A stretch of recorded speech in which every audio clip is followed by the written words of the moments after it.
Mr. President, The senator from Arkansas. I ask that we dispense with the quorum call. Without objection. Thank you, Mr. President. I ask unanimous consent that our intern on the Committee on Agriculture, Nutrition, and Forestry, Kylie Henneberry, be granted floor privileges through May 9th, 2025, and that CFTC detailee Kevin Webb also be granted floor privileges through the end of the 119th Congress. Without objection. Thank you, Mr. President. Mr. President, I'm honored to speak on the floor of the Senate and support Brooke Rollins to be Secretary of Agriculture. The Senate will vote on her nomination to this cabinet position today, and I encourage my colleagues to vote yes. America's farmers, ranchers, foresters need a leader at USDA who will be an advocate for their livelihoods in rural America and be a strong voice to address the pressing needs of our agricultural community. Brooke Rollins is that person. In her hearing before the Senate Agriculture Committee, she pledged to do everything within her ability to ensure that our farmers, ranchers, and rural communities thrive. And we know she will follow through on that because rural America helped shape her into what she is today. She's leading a life of service that began with membership in her small town Texas FFA chapter and continues to credit her FFA advisor for his support and mentorship in her agriculture career. She invited him to attend the nomination hearing before the Senate Agriculture Committee last month, along with the Texas State FFA officer team she served with in high school. Texas Governor Rick Perry knew Brooke Rollins had a heart for Texas farmers and invited her to join his policy team where she advocated for agriculture. She continues that passion today. Her executive leadership during the first Trump administration and her regular collaboration with President Trump make her uniquely qualified to serve in this position and advocate for family farms. She understands the significant responsibility of this role during one of the most economically challenging times for agriculture producers. Hardworking farmers who grow our food are struggling to operate, let alone make a profit in this current economic climate.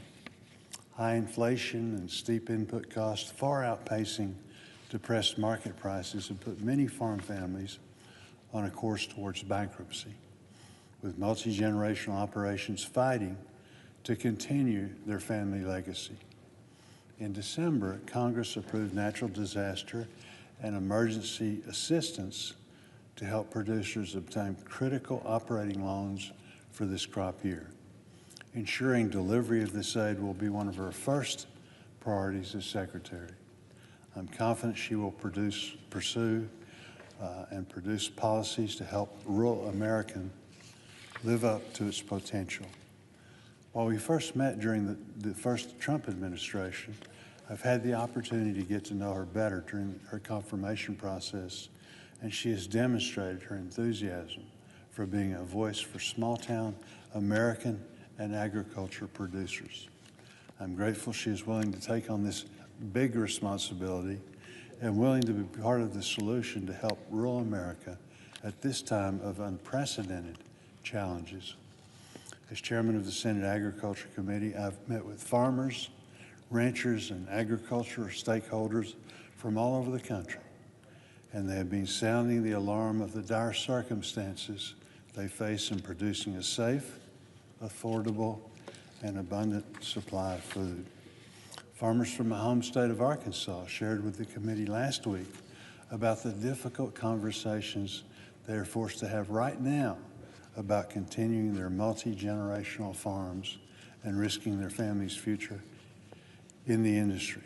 Unfortunately, this is a conversation many more farm families across the country will have if we do not act quickly.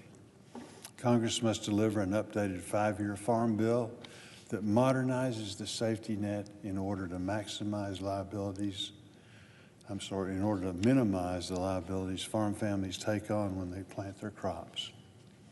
Food security is national security. Our country is blessed to have grocery stores stocked with food to put on our tables. This is the result of the hard work of our farmers and ranchers. These producers need the tools to be successful and continue to grow the food, fiber, and fuel our nation depends on.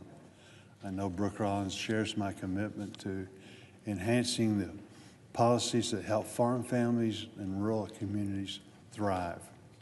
Given her executive leadership, she is well prepared to hit the ground running, and as she walks through the doors of USDA as secretary and deliver the certainty and predictability our producers need. I look forward to working with her to strengthen rural America and the men, women, and families who call it home. I also want to thank everyone on both sides of the aisle in making it such that we could do this in such a expeditious way. It took a lot of cooperation. I think it just shows how important our farmers are to both Democrats and Republicans. It's one of the few areas that's not a partisan issue. It's all about helping the men and women that work so very hard to provide the food that we need. So with that, I yield back.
Mr. President. Majority Leader. Mr. President, anybody who knows me well knows that I say this a lot, and that is that agriculture is the lifeblood of South Dakota and the lifeblood of our country. And farmers and ranchers are hard at work every single day to feed America and the world. But what I hear lately from farmers and ranchers is not good. Agricultural producers across the country have faced strong headwinds in recent years. Higher input costs, high interest rates, lower commodity prices, all leading to declining farm income year after year. Natural disasters have struck many of our farm regions, and the bird flu continues to ravage agriculture across the country. Of course, the last few years, the Biden administration was hardly much help. It imposed burdensome regulations like WOTUS, or Waters of the United States, that threatened to devastate the farm sector. The administration put expanding market access on the back burner while our agricultural trade deficit grew to record levels. And their profligate spending led to inflation that hit farmers and ranchers especially hard in the form of higher input costs. Meanwhile, Democrats here in Congress failed to prioritize a modernized farm bill to support agriculture through these challenges. And we are now more than a year past due for an updated farm bill. Mr. President, American farmers and ranchers deserve better. much better. And I expect things will be different under President Trump. I know that farmers and ranchers will have a friend in Brooke Rollins, the President's choice for Secretary of Agriculture. Mrs. Rollins grew up in the small agricultural town of Glen Rose, Texas. She spent summers working for her family on their farm in Minnesota, helping with their corn, potato, and soybean crops. She was a 4-H'er, an FFA state officer, and a barrel racer. And her 4 kids are keeping up the family's way of life showing cattle in Texas. After studying agriculture development at Texas A&M, Mrs. Rollins went to work for then-Governor Rick Perry, where she worked on agricultural policy. She then continued her ag work by building up a Texas think tank empowering the voices of farmers, ranchers, and rural communities. Then she served in President Trump's first administration, first leading the Office of American Innovation, and then the Domestic Policy Council. This President, Brooke Rollins, is a policy wonk with a farmer's heart. She understands the needs of agriculture producers, and she knows how to deliver results. And she promises to get right to work after she is confirmed on 4 key priorities. First, getting disaster and economic aid out the door and into the hands of farmers. Second, getting the bird flu and other animal disease outbreaks under control. Third, getting the Farm Bill done. And finally, revitalizing the U.S. Department of Agriculture to focus on its core mission and put America and American agriculture first. Mr. President, I'm looking forward to working with Mrs. Rollins on these key priorities. Under this Republican majority, delivering a modernized Farm Bill is a priority. And I'm glad that Mrs. Rollins has pledged to work with Congress on one of the top Farm Bill needs, which is strengthening the farm safety net, which is essential to keeping existing operations going and encouraging the next generation of producers to get started. I was also pleased to hear Mrs. Rollins acknowledge the need to improve management of national forests. The Black Hills National Forest, among others across the country, has seen its timber industry decimated by bad management policies. So I look forward to working with USDA under Secretary Rollins to provide relief from the dire situation in western South Dakota. And I'm encouraged as well that she will prioritize getting disaster and economic assistance out the door. Last year, many parts of the country suffered from natural disasters, including South Dakota. And as I said, farmers and ranchers have suffered lower commodity prices and declining incomes. In December, Congress passed $31 billion in agricultural disaster and economic assistance. And we need to get that money into the hands of farmers and ranchers working to rebuild. Mr. President, Brooke Rollins understands the mission of USDA. She understands the day-to-day needs of America's farmers, and she has the expertise to deliver results. I trust that she will put America's farmers and ranchers first as Secretary of Agriculture, and I look forward to working with her in this role. Mr. President, later today I will introduce a bill to repeal the death tax. As I mentioned, as a resident of a rural state filled with family farms and ranches, I have made death tax repeal a priority for a long time. And I was proud to help secure a doubling of the death tax exemption in the 2017 Tax Cuts and Jobs Act. This doubled exemption has provided certainty to a lot of farms and ranches and small businesses over the past 7 years. But the expanded exemption is expiring at the end of this year. And it's my hope that we will not merely extend this exemption, but that we will get rid of this fundamentally flawed tax once and for all. Mr. President, the death tax is fundamentally flawed both in theory and in practice. There should be a limit to how many times the government can tax you. The money you leave at your death has already been taxed by the government at least once, which makes the death tax double taxation. And the government isn't even profiting all that much from this double taxation. That's right, the death tax accounts for a teeny tiny fraction of government revenue.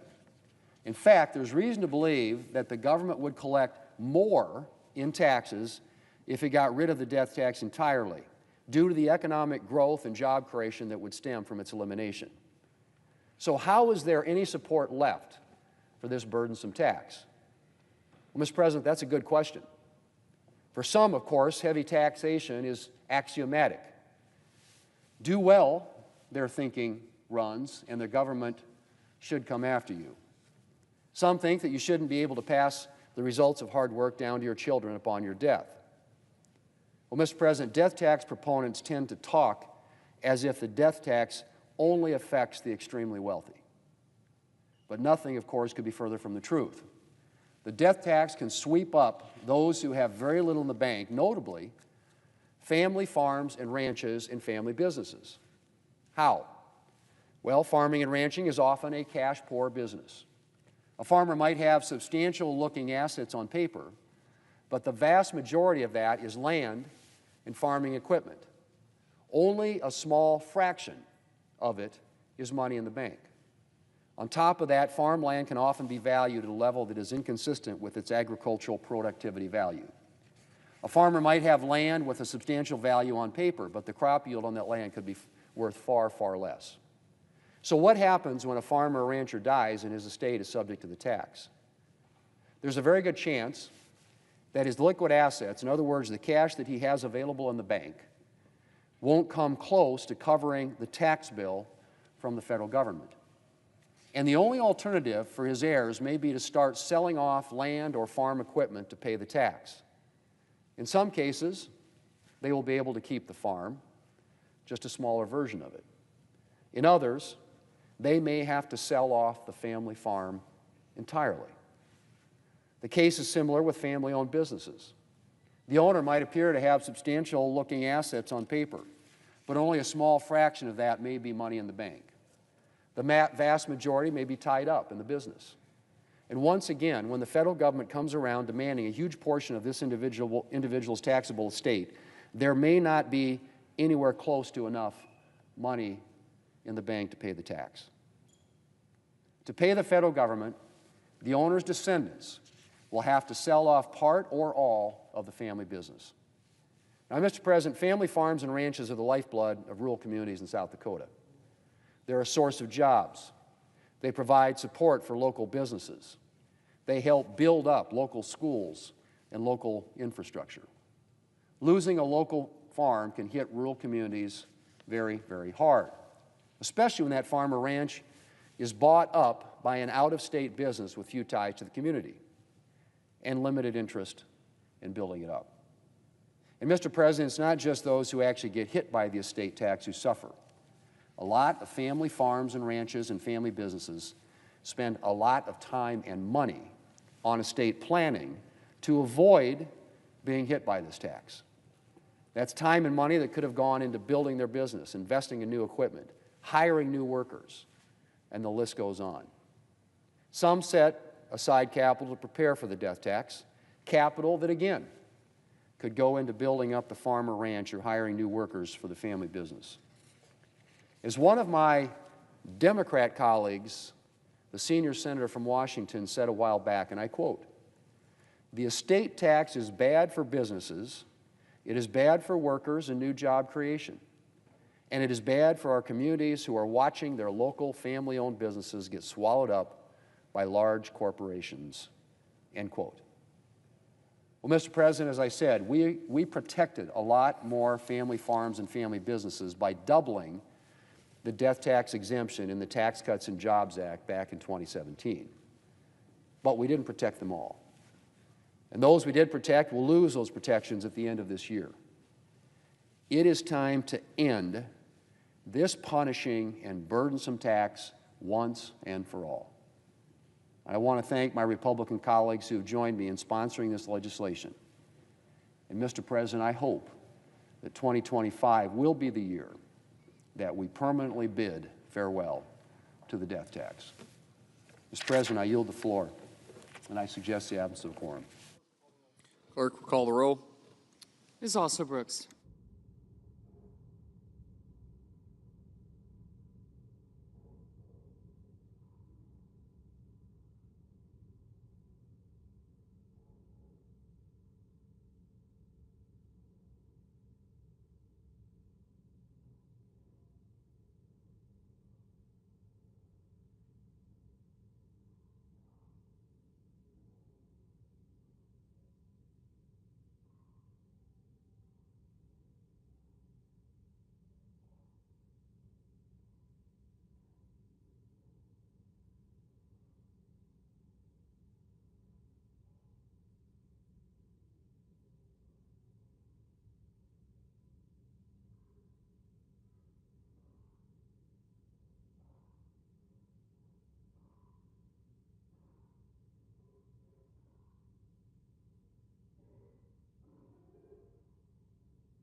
Ask unanimous consent to vacate the quorum call. Without objection. Mr. President, I ask unanimous consent that I be permitted to speak for up to 15 minutes, Senator Crapo for up to 5 minutes, and Senator Schumer for 2 minutes prior to the scheduled votes. Is there an objection? Without objection. Mr. President, late into the night, senators spoke on the Senate floor about why Robert F. Kennedy Jr. is the least qualified nominee to ever be tapped as America's chief health officer. On issue after issue, Mr. Kennedy has demonstrated a profound lack of knowledge at best and deeply dangerous views at worst. Mr. Kennedy has refused to tell Americans how he would manage health care issues that they're deeply worried about: vaccine safety, women's reproductive health, drug pricing, and affordable health care, to name a few. This leaves, Mr. President, millions of Americans alarmed about the future of health and science in America. Last week, 2 Oregon medical students approached me to talk about Mr. Kennedy's nomination. These medical students told me they were less concerned about the damage Mr. Kennedy would do as HHS Secretary in the weeks and months to come. These medical students are not only worried about the prospect of losing cures, treatments, and medical breakthroughs if Mr. Kennedy is confirmed. These medical students from Oregon told me that his unwillingness to take science and medical data seriously is going to harm science for decades to come. So I ask my colleagues to think about those medical students' words. Is that a legacy you want to leave behind as a result of supporting Mr. Kennedy? Senate Democrats have been making this exact case.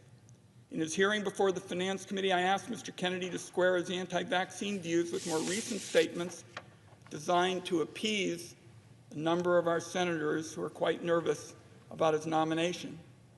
In his testimony, he used the fact that his own children were vaccinated to prove he was not anti-vaccine. But the record shows that just a few years ago, he said he would, quote, do anything and pay anything to go back in time in order to prevent them from getting those vaccines. Elsewhere in his testimony, Mr. Kennedy stated he was not anti-vaccine, but rather pro-safety. But about 18 months ago, he said on a podcast, and I quote, no vaccine is safe and effective. In other words, Mr. President, in the Senate Finance Committee, we brought the evidence, we brought the receipts, and Mr. Kennedy said nothing to actually disavow his prior statements. He stuck by the time-worn tactics of a conspiracy theorist. Always ask for more evidence and never accept the evidence that's placed in front of you. Even some of my colleagues on the other side of the aisle are now deeply disturbed by Mr. Kennedy's refusal to entertain evidence that would require him to change his mind on vaccine safety.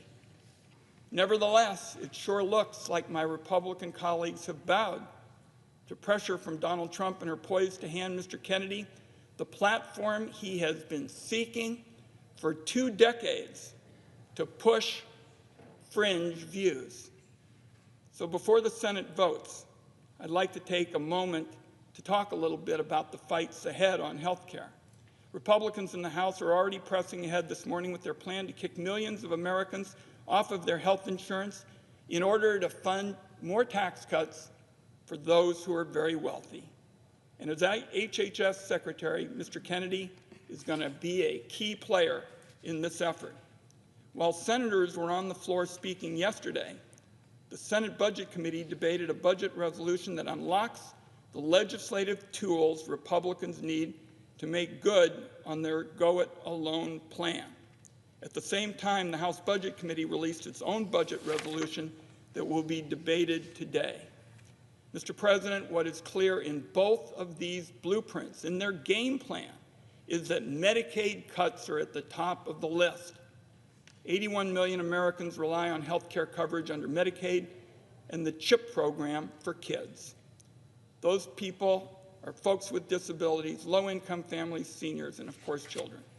The damage and destruction to American families if Republicans go through with their plans to gut Medicaid cannot be overstated.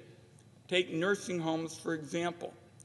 2 out of 3 nursing home residents are currently being covered for their health care by Medicaid. Imagine you visit your mom in her nursing home in the months after the Republican bill makes steep cuts to Medicaid. Your mom complains there are fewer and fewer staff. She had to wait more than an hour after calling for help to use the bathroom on several occasions. Next time you visit, she tells you some of the new staff don't have time for her. You learn that the facility no longer has the resources to conduct background checks and that they're desperate for workers. A few weeks later, the facility manager pulls you aside to deliver some bad news. Her nursing home can no longer accept patients with Medicaid after steep federal cuts to the program. Unless you can find another facility that accepts Medicaid, you've got to pay the high monthly cost out of your own pocket. Suddenly, and with no warning, you've got impossible options. Either you scramble to find the money to cover a new facility that costs thousands of dollars a month, or you bring your mom home with you. So between holding down a full-time job and raising young kids, suddenly you have to deal with making sure that your mom gets full-time care, and that requires nursing assistance around the clock. Unfortunately, this case I described is something you see in every nook and cranny of America. I know that from my days as co-director of the Gray Panthers. And I know that many of your friends and neighbors with aging parents and grandparents in nursing homes are facing the catastrophe that I've just described. Now, Republicans are going to do somersaults to disguise their cuts to Medicaid, and they're going to describe it in health care lingo that they think plays well with people. For Republicans, every single child, senior, or family struggling to pay the bills that gets denied coverage is a win. And that brings us to Mr. Kennedy. During his confirmation hearing on everything from abortion to vaccines to Medicare and Medicaid, Mr. Kennedy was given ample opportunity to go on the record about how he would improve these programs, bring down costs, save taxpayers money, and improve care. Instead, he showed a complete lack of understanding of the basics of Medicaid and how it functions. I personally believe it shouldn't be too much to ask for the future CEO of Medicaid to understand how important it is to provide affordable coverage for millions of families. Republicans, with Donald Trump at the helm, are steering our country toward a health care cliff. Their ultimate objective is to take away Medicaid from as many people as they can. Colleagues, so much for making America healthy again. What the American people need is a leader who will be the voice of reason in the room as Trump and his assistants in Congress start slicing and cutting. Our country needs a leader at Health and Human Services who's actually going to work to improve care and lower costs, defend the reproductive freedoms of families, and listen in particular to facts and science. The American people have no reason to believe, based on the record, the evidence that the Senate Finance Committee has accumulated, to believe Mr. Kennedy will be that leader. There is no question the health care system in America needs reforms. It's falling short, and Democrats want to work in a bipartisan way on those issues. We are disillusioned by a system that puts profits over patients in too many circumstances. Nobody on this side of the aisle is arguing for the status quo. But the solution, colleagues, and I'm closing with this, does not lie in Donald Trump's, quote, concept of a plan to make our country less healthy, less safe, and less successful. When kids are kicked off their Medicaid coverage and forced to go without basic medical care and grow up with chronic illnesses that leave them in a lifetime of pain and suffering, Republicans are going to regret any vote they give to Robert Kennedy. When seniors are told they have to vacate their nursing homes because it no longer accepts Medicaid, Republicans again will regret a vote for Robert Kennedy. When families are struggling to pay the bills and they're landed with a mountain of medical debt because their kid got sick and they were kicked off their insurance, finally Republicans will regret any decision they give, any vote they give to Robert Kennedy. Mr. Kennedy will no doubt be right alongside Republicans, a willing participant in this future for health care that I've described today that is really stepping back from progress that has been made. I urge a no vote, colleagues, and I yield the floor.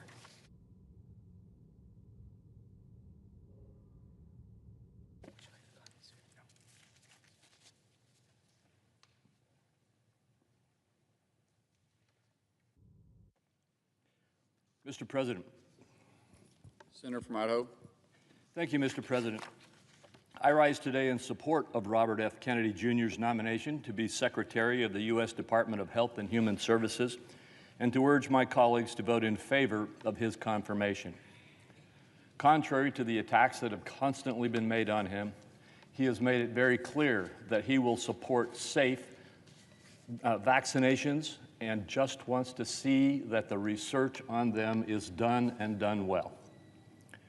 When his nomination for the role of Secretary of HHS was announced, Mr. Kennedy stated, "We have a generational opportunity to bring together the greatest minds in science, medicine, industry, and government to put an end to the chronic disease epidemic facing Americans." I agree with him. We've got to get into the business of making America healthy again. Mr. Kennedy's dedication to this commitment has been apparent throughout the nomination process. He will bring a fresh perspective to health care, prioritizing consumer choice, information transparency, and early interventions to strengthen the well-being of all Americans. He has been responsive to a wide variety of questions from members on both sides of the aisle, appearing before 2 committees and answering hundreds of questions for the record, not to mention going through the extensive vetting process of the Finance Committee, which I chair, which is the most extensive vetting process that any candidate in the Senate goes through, for a position in this administration goes through in the Senate. While some of my colleagues continue to question his financial agreements, Mr. Kennedy met and then exceeded the requirements set forth by the Office of Government Ethics. Mr. Kennedy has participated in one of the most extensive processes, as I've said, that our Senate puts a nominee through, and has succeeded in meeting those standards. And I encourage my colleagues to support his nomination. Now, before I close, I want to respond briefly to the comments that we've heard today here on the floor and all day yesterday in a long Budget Committee hearing to set up the first reconciliation legislation to come before the Congress. It was said today that Republicans are going to take Medicaid away from children. They are going to take health care away from seniors. It was said yesterday that we were going to go after pretty much old people, young people, middle-aged people, and every other kind of people, because we are going to destroy the support base that they have here in the federal system. The fact is, this is the politics of fear, the politics of claiming things that are going to happen which are not going to happen. The reality is that yesterday's Budget Committee meeting was not on health care. There was nothing done in the meeting yesterday that would have done any of the things that you've heard on the floor today. What we did do yesterday was to set up a process so we can provide some significant extra spending authority to our government to close the border and deport the violent criminals who have come into our country in the millions in the last few years.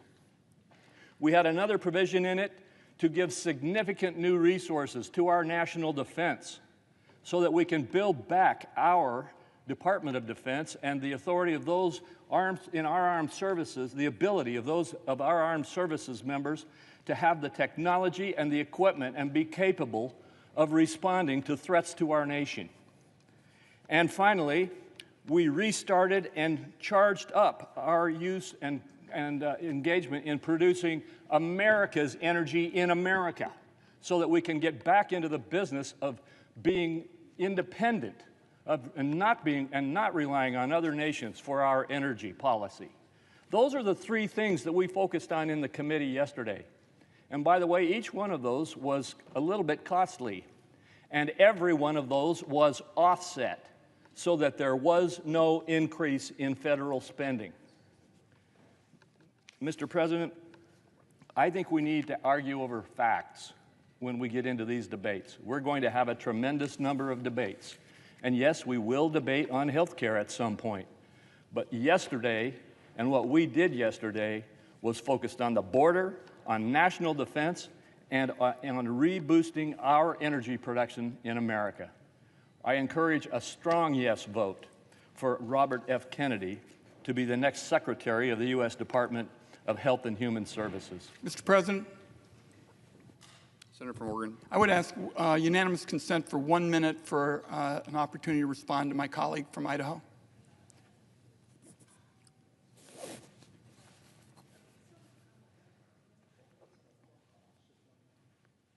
Without objection. Thank you, Mr. President. I would only say to my friend from Idaho that he says this is not going to happen, that people are going to be safe and seniors on Medicaid and the like will be safe. I would just say to my colleague, it starts today, in the other body of Congress. I'd say to my colleague, the process of setting in motion these cuts to essential health care services begins today. We can read about it in the publications about the congressional schedule. I look forward to working with my colleague when we can find common ground. But on this point that it's not going to happen, everybody's going to be safe, the efforts to cut these vital programs, including Medicaid, begins this morning in the other body, and I yield the floor. Could I have 30 seconds to just respond? I ask unanimous consent. Without objection. Mr. President, I would simply say that we hear this every time we look at trying to address the spending excesses in our government. And I will just say to my colleague and to everyone, we're not going to take health care away from children. We're not going to take health care away from adults, from seniors, or middle-aged people. We are not going to attack the benefits that people get under Medicare. And frankly, we will reform some of the spending, yes, but we will not do all of the terrible things that are being spun up to try to attack this effort to control the excessive spending in our government. Democrat leader. Thank you, Mr. President. Mr. President, the fact that we're here right now, that we're even here right now, voting on this wildly unqualified conspiracy theorist to trust with one of the most life or death jobs, HHS Secretary, charged with protecting the health of every single American, should be an affront to every senator and the millions of Americans that will be impacted by this horrific nomination. My colleagues on the other side of the aisle, I implore you, think one last time about this vote. My colleagues on the Republican side, you know the consequences of what you're doing. My colleagues on the Republican side, you know how dangerous this is. My colleagues on the other side, you know you are not putting your constituents, their health, their families first when you vote yes. To quote my colleague, the junior senator from Texas, just a few years ago, he said, quote, "We need an expert. We need a scientist. We need someone who knows something about health care heading the Health and Human Services Department." Well, which is Robert Kennedy? An expert? A scientist? Or what about the senior senator from Louisiana, the chair of the Health Committee, and a well-respected medical professional himself? A few years ago, here's what he said. Previous HHS secretaries have had a pharmaceutical industry background, have been a state health commissioner, have run health systems, have been governors. Somebody who has had a background in actually administering the programs that HHS administers. I ask my colleagues, which of these qualifications does RFK possess? You know the answer, none of them. The question in front of this body today, the question in front of this body is not simply to confirm RFK to run the nation's health department. The question before us is very simple. Which is more important to you? The health and well-being of your constituents, or blindly obeying orders, knowing full well the dangerous impacts your vote will enable? I plead with you one more time, rethink this issue. This is dangerous, this is wrong, very wrong. I yield the floor. Under the previous order, all post-cloture time is expired. The question occurs on the Kennedy nomination. Is there a sufficient second? There appears to be. Clerk will call the roll. Ms. Alsobrooks, Ms. Baldwin, Mr. Banks, Mr. Barrasso, Mr. Bennett, Mrs. Blackburn, Mr. Blumenthal, Ms. Blunt-Rochester, Mr. Booker, Mr. Bozeman, Mrs. Britt, Mr. Budd, Ms. Cantwell, Mrs. Capito, Mr. Cassidy, Ms. Collins, Mr. Coons, Mr. Cornyn.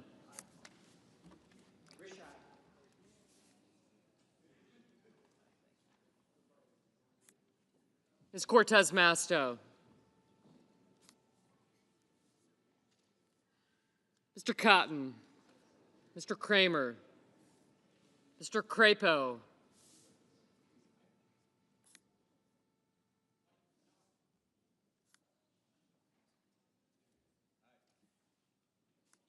Mr. Cruz, Mr. Daines, Ms. Duckworth, Mr. Durbin, Ms. Ernst, Mr. Fetterman, Mrs. Fisher, Mr. Gallego, Mrs. Gillibrand, Mr. Graham, Mr. Grassley, Mr. Haggerty, Ms. Hassan, Mr. Hawley, Mr. Heinrich, Mr. Hickenlooper, Ms. Hirono, Mr. Hoven, Mr. Husted, Mrs. Hyde-Smith, Mr. Johnson, Mr. Justice, Mr. Kane, Mr. Kelly, Mr. Kennedy, Mr. Kim, Mr. King, Ms. Klobuchar, Mr. Langford, Mr. Lee, Mr. Lujan, Ms. Lummis, Mr. Markey,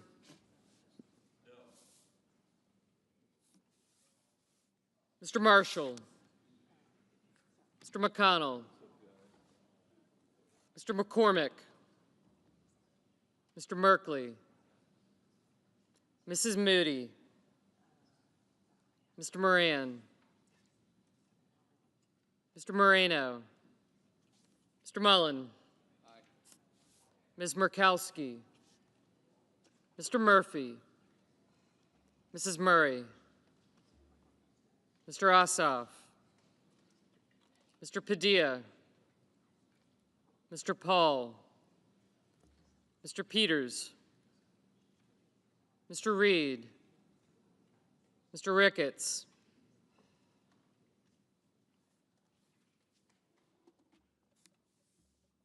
Mr. Risch, Ms. Rosen, Mr. Rounds, Mr. Sanders, Mr. Schatz, Mr. Schiff, Mr. Schmidt, Mr. Schumer, Mr. Scott of Florida, Mr. Scott of South Carolina, Mrs. Shaheen,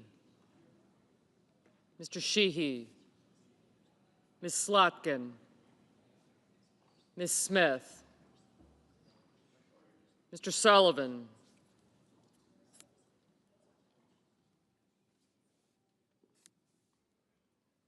Mr. Thune, Mr. Tillis, thank you, Mr. Tuberville, Mr. Van Hollen, Mr. Warner, Mr. Warnock, Ms. Warren, Mr. Welch, Mr. Whitehouse, Mr. Wicker, Mr. Wyden, Mr. Young,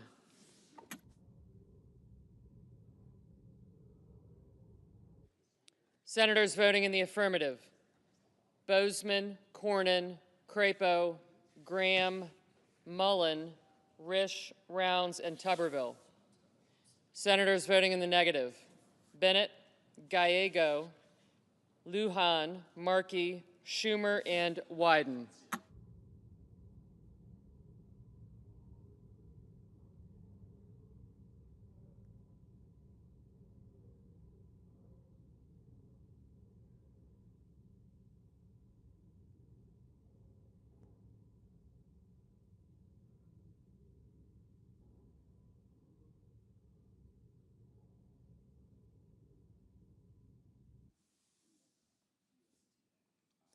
Mr. Wicker, aye.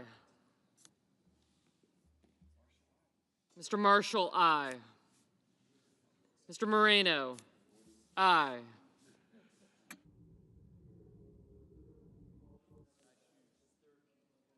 Mrs. Britt, aye. Mr. Heinrich, no.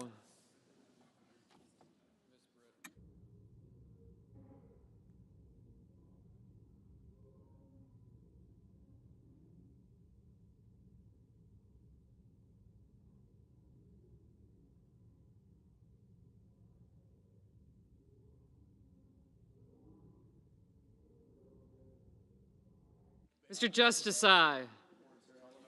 Mr. Sullivan, aye.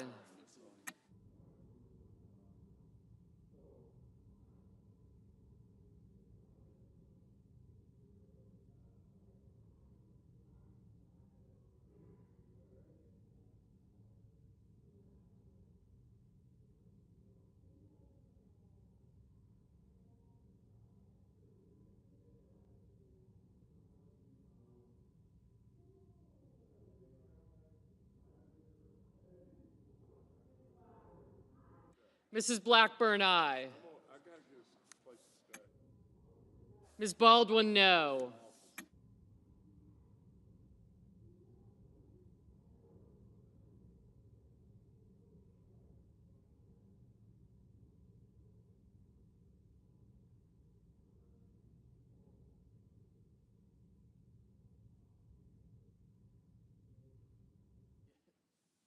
Mr. Murphy, no.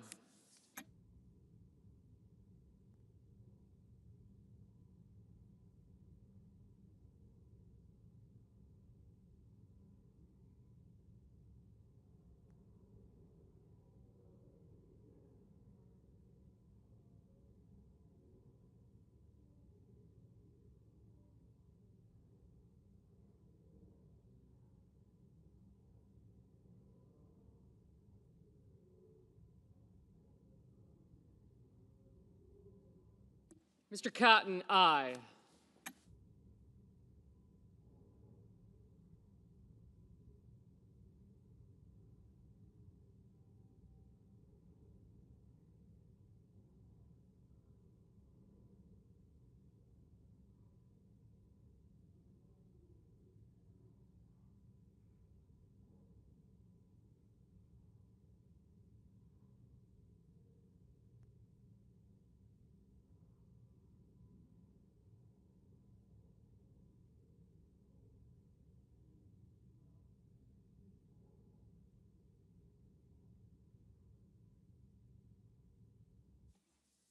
Ms. Also Brooks, no.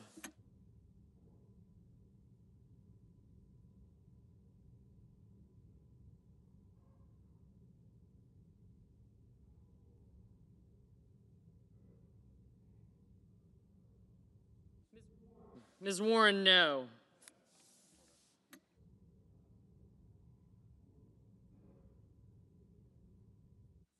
Mr. Young, aye.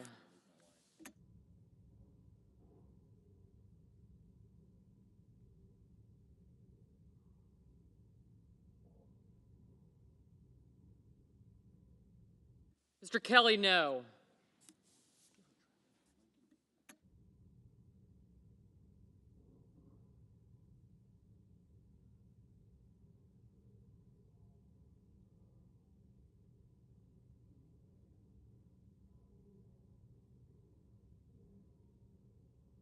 Mr. Johnson, aye. Ms. Ernst, aye.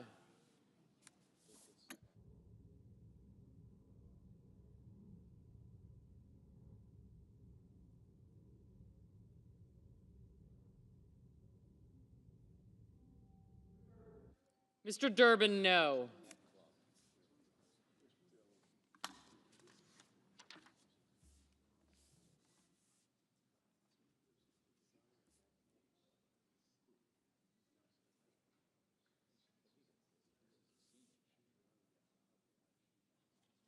Mr. Cassidy, aye.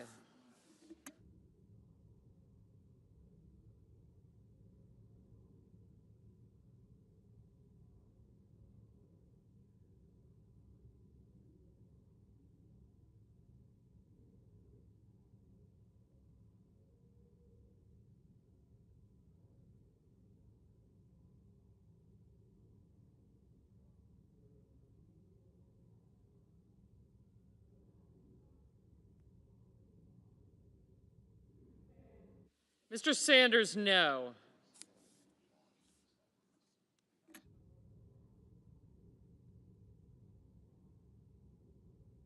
Ms. Hassan, no. Mr. Peters, no. Mr. Barrasso, aye. Mr. Reed, no.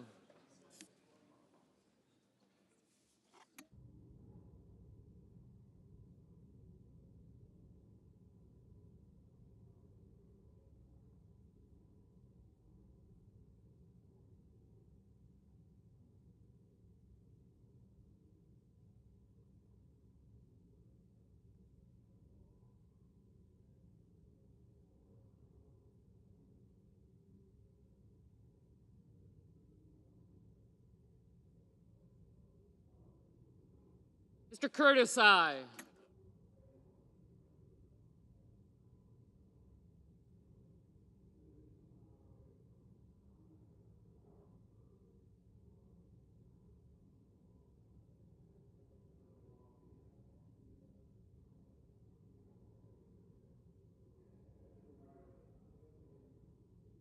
Mr. Ricketts, aye.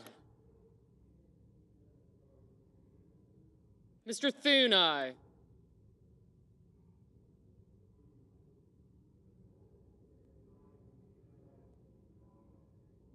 Mr. Ossoff, no.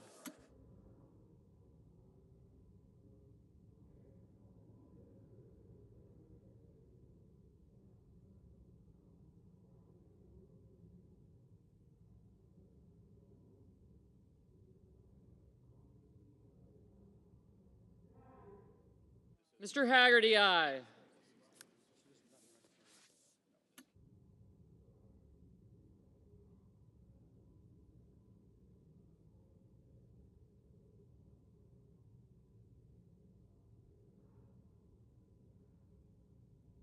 Mr. Van Hollen, no.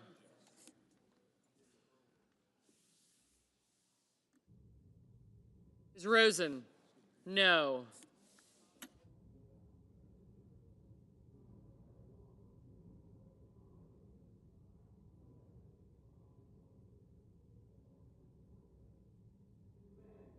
Mr. Banks, aye.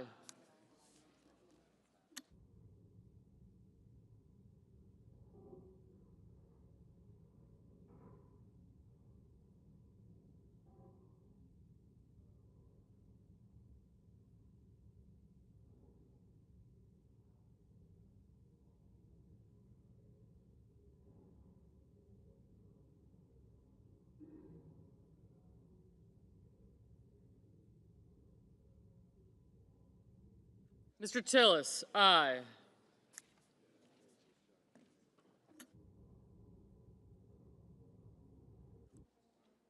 Ms. Duckworth, no. Mr. McCormick, aye.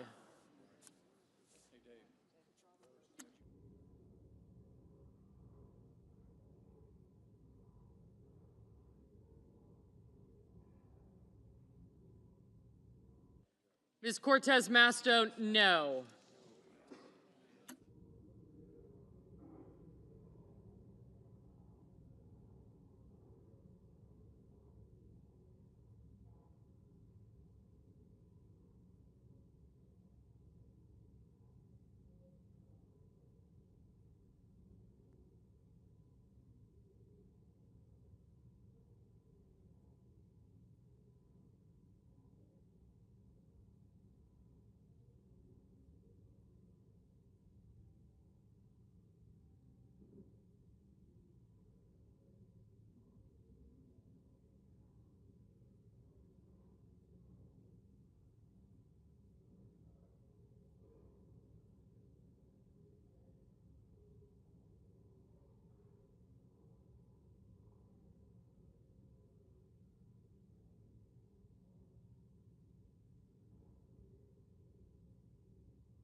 Mrs. Hyde-Smith, aye.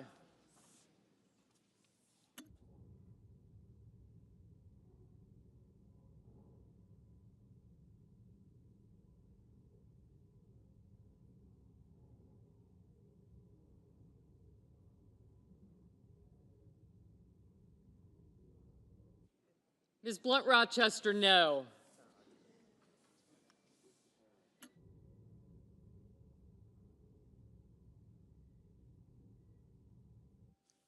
Ms. Collins, aye. I did, thank you.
Mr. Langford, aye.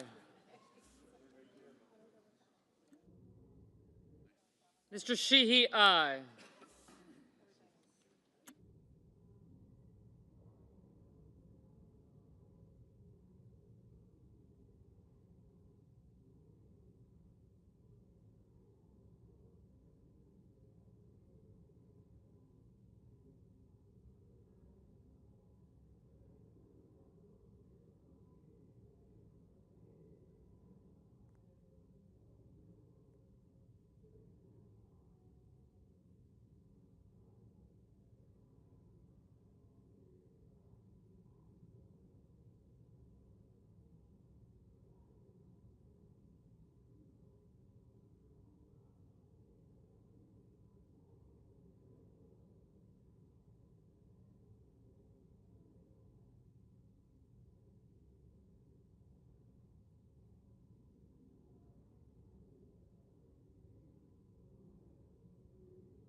Mrs. Murray, no.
Mr. Hoven, aye.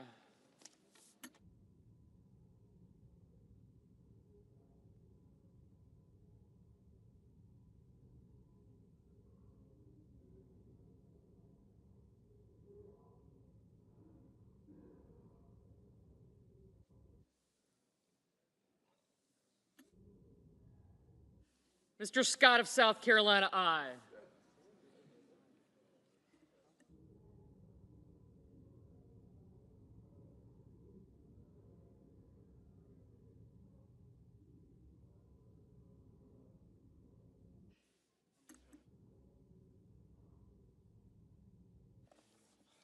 Mr. Merkley, no.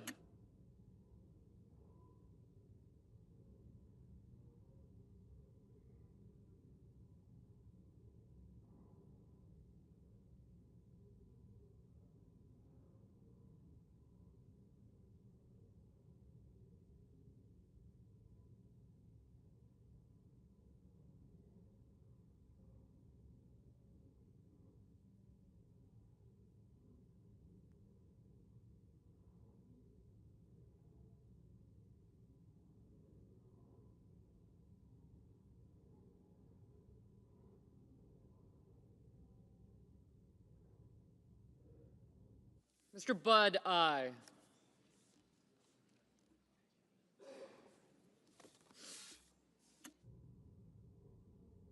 Mrs. Gillibrand, no. Mr. Moran, aye.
Mr. Fetterman, no.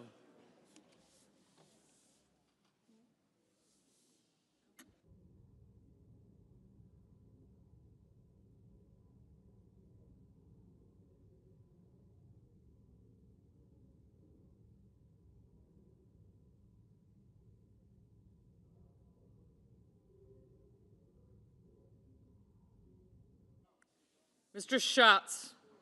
No. Ms. Smith? No.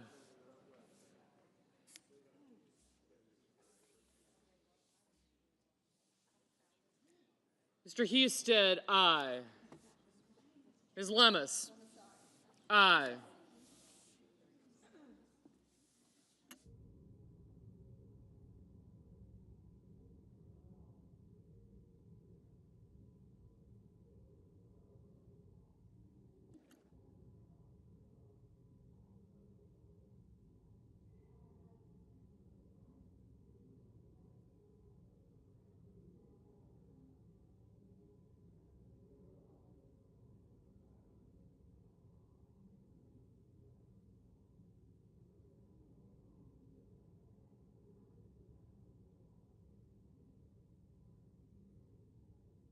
Mrs. Capito, aye.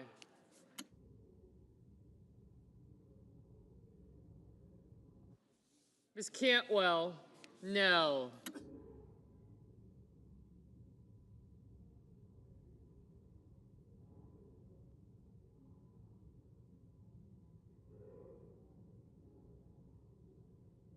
Mr. Kramer, aye. Mr. Kim, no.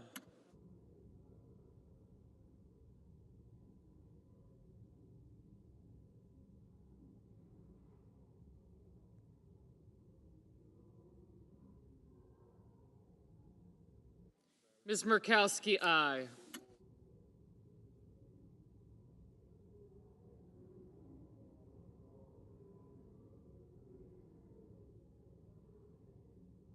Mr. Coons, no. Mr. Kane, no.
Mr. Warner, no.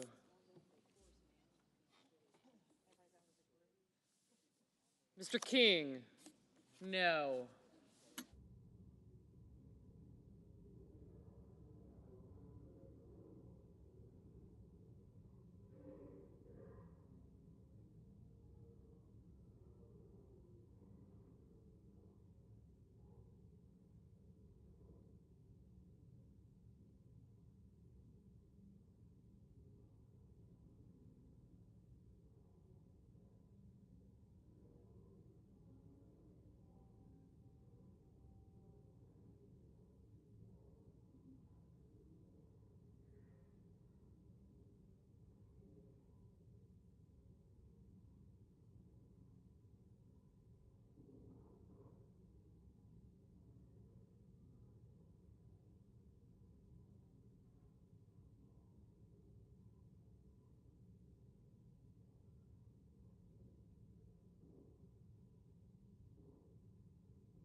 Mr. Warnock, no.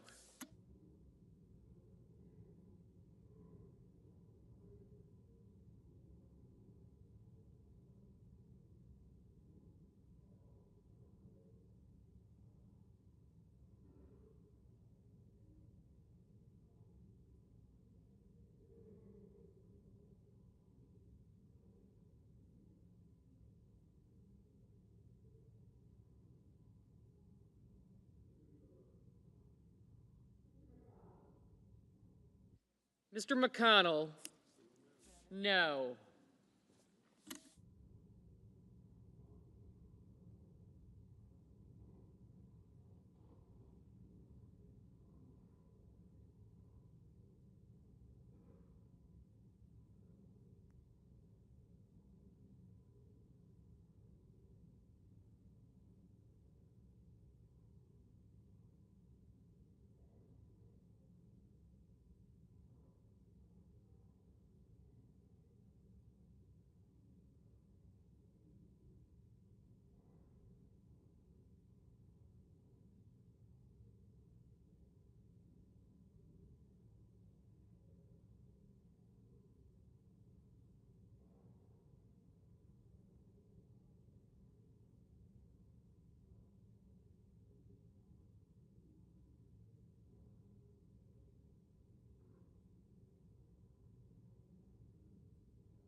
Mr. Schmidt, aye.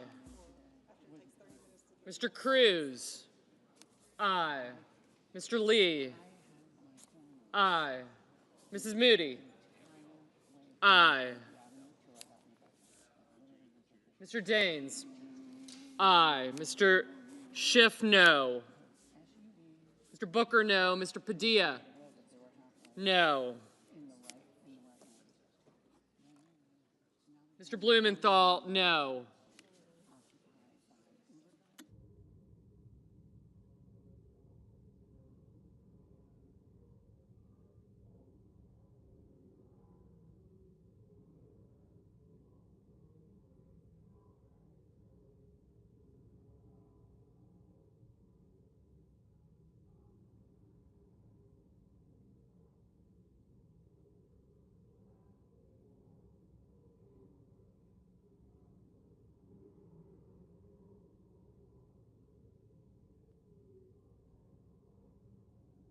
Mr. Hawley, aye.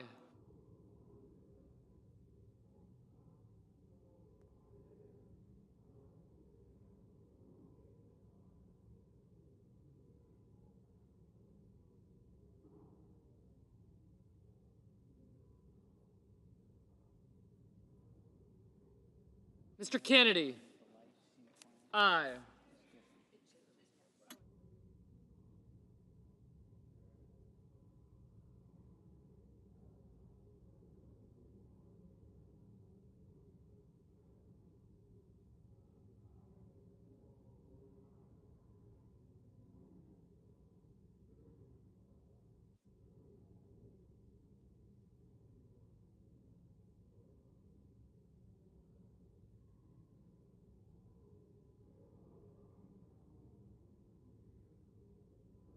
Ms. Hirono, no. Mr. Grassley, aye.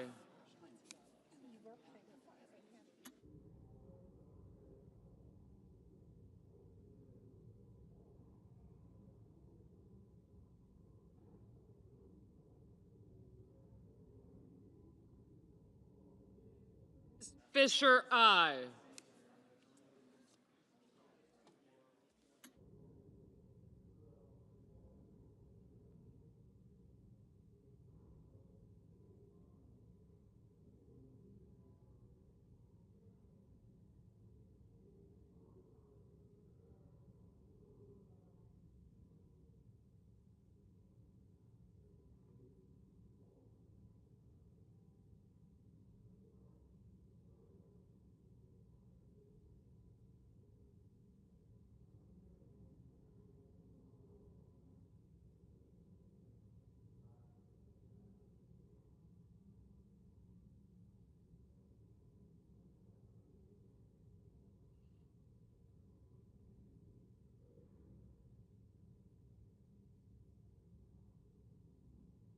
Ms. Slotkin? No. Ms. Klobuchar? No. Mr. Whitehouse? No.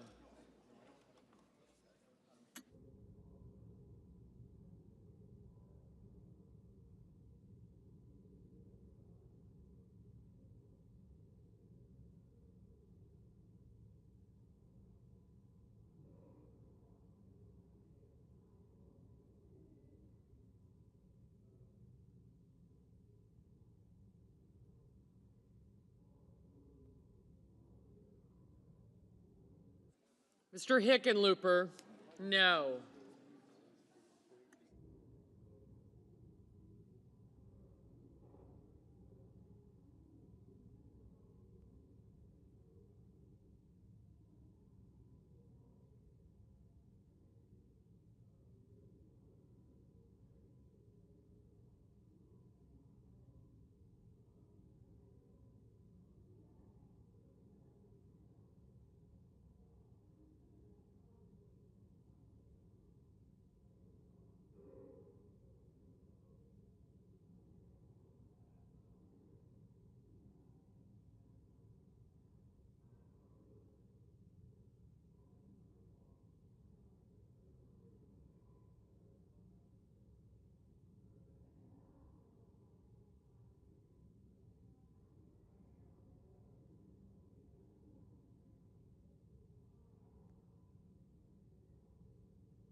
Mr. Scott of Florida, aye.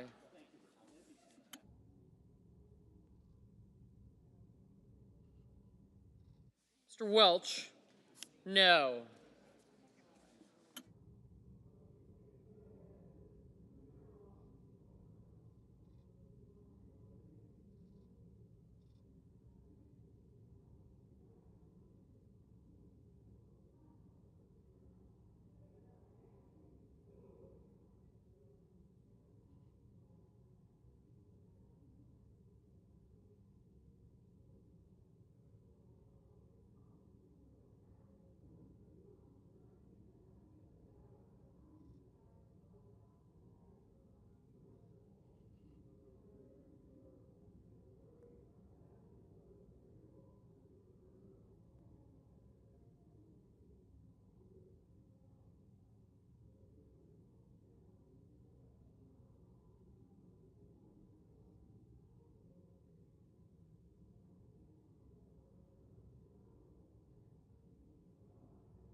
Mrs. Shaheen, no.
Mr. Paul, aye.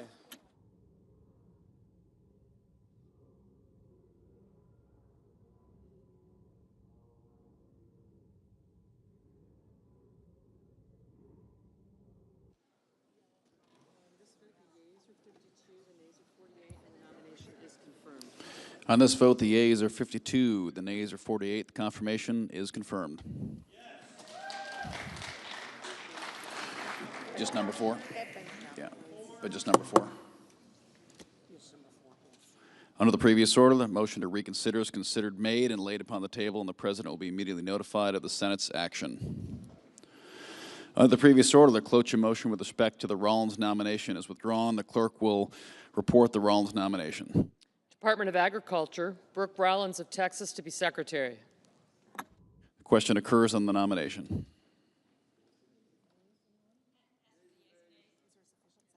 Is there a sufficient second? There appears to be. Clerk will call the roll. Ms. Also Brooks, Ms. Baldwin, Mr. Banks, Mr. Barrasso.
Mr. Bennett, Mrs. Blackburn, Mr. Blumenthal, Ms. Blunt Rochester, Mr. Booker, Mr. Bozeman, Mrs. Britt, Mr. Budd, Ms. Cantwell,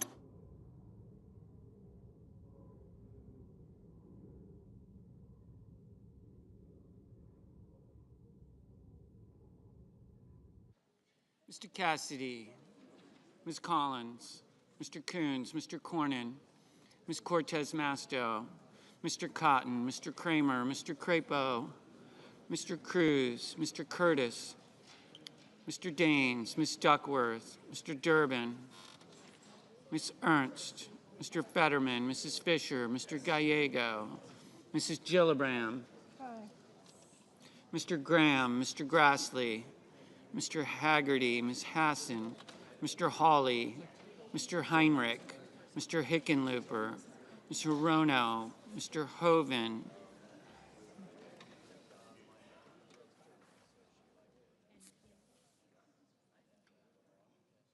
Mr. Husted, Mrs. Hyde-Smith,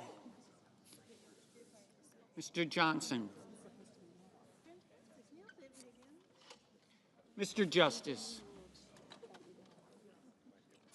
Mr. Kane, Mr. Kelly, Mr. Kennedy, Mr. Kim, Mr. King, Ms. Klobuchar,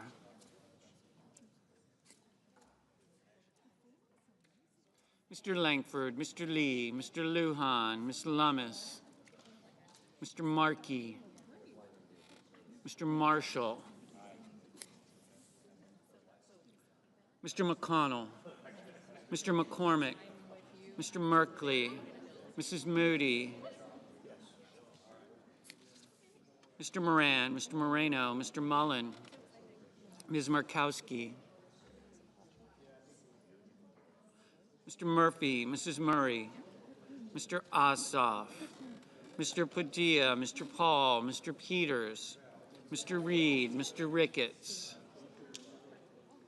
Mr. Risch, Ms. Rosen, Mr. Rounds, Mr. Sanders, Mr. Schatz, Mr. Schiff, Mr. Schmidt, Mr. Schumer, Mr. Scott of Florida, Mr. Scott of South Carolina, Mrs. Shaheen, Mr. Sheehy,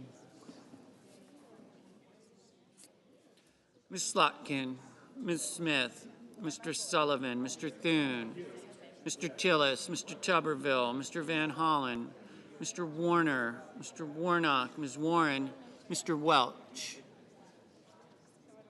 Mr. Whitehouse, Mr. Wicker,